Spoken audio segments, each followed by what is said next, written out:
ವಿದ್ಯಾಕಾಶಿ ಎಂದು ಕರೆಸಿಕೊಳ್ಳುವ ಬೆಣ್ಣೆ ನಗರಿಯಲ್ಲಿ ಬೆಣ್ಣೆಯ ಬದಲಾಗಿ ಮಾದಕ ವಸ್ತುಗಳ ಘಾಟು ಜೋರಾಗಿದೆ.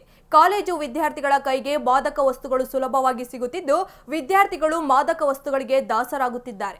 ಮಾದಕ ವಸ್ತುಗಳ ವಿರುದ್ಧ ಪೊಲೀಸ್ ಇಲಾಖೆ ಇದೀಗ ಕಾರ್ಯಾಚರಣೆ ಇಳಿದಿದ್ದು, ಮಾದಕ ವಸ್ತುಗಳಿಗೆ ಬ್ರೇಕ್ ಹಾಕಲು ಮುಂದಾಗಿದೆ.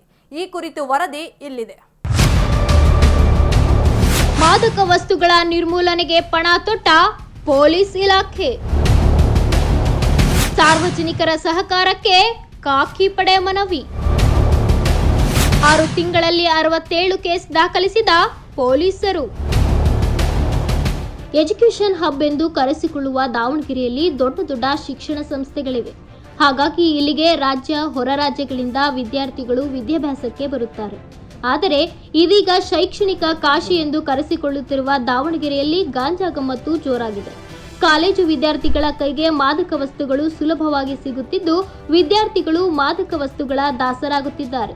ಇದೀಗ ಪೊಲೀಸ್ ಇಲಾಖೆ ಮಾದಕ ವಸ್ತುಗಳಿಗೆ ಕಡಿವಾಣ ಹಾಕಲು ಮುಂದಾಗಿದ್ದು, ಮಾದಕ ವಸ್ತು ಸೇವನೆ ಮಾಡಿದವರ ವಿರುದ್ಧ 58 ಹಾಗೂ ಮಾದಕ ವಸ್ತು ಮಾರಾಟ ಮಾಡಿದವರ ವಿರುದ್ಧ 9 ಪ್ರಕರಣ ಸೇರಿ 67 ಪ್ರಕರಣ ದಾಖಲಾಗಿದೆ.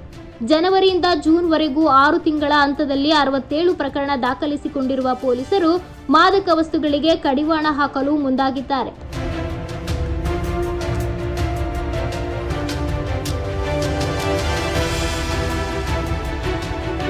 ಪೊಲೀಸ್ ಇಲಾಖೆ ಮಾದಕ ವಸ್ತುಗಳ ಮಾರಾಟ ಹಾಗೂ ವ್ಯಸನ ಮಾಡುವವರ ವಿರುದ್ಧ ನಿರಂತರ ಕಾರ್ಯಾಚರಣೆ ಕೈಗೊಂಡಿದೆ.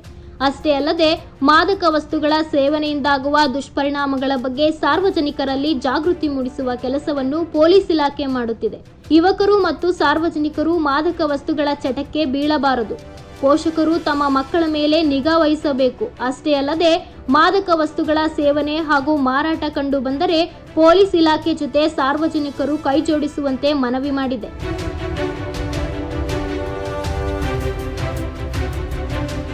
ಒಟ್ಟಾರೆ ಪೊಲೀಸ್ ಇಲಾಖೆ ಮಾದಕ ವಸ್ತುಗಳಿಗೆ ಕಡಿವಾಣ ಹಾಕಲು ಮುಂದಾಗಿದ್ದು, ದಾವಣಗೆರೆಯಲ್ಲಿ ಮಾದಕ ವಸ್ತುಗಳಿಗೆ ಬ್ರೇಕ್ ಬೀಳಲಿ ಎಂಬುದು ಸಾರ್ವಜನಿಕರ ಆಶಯವಾಗಿದೆ.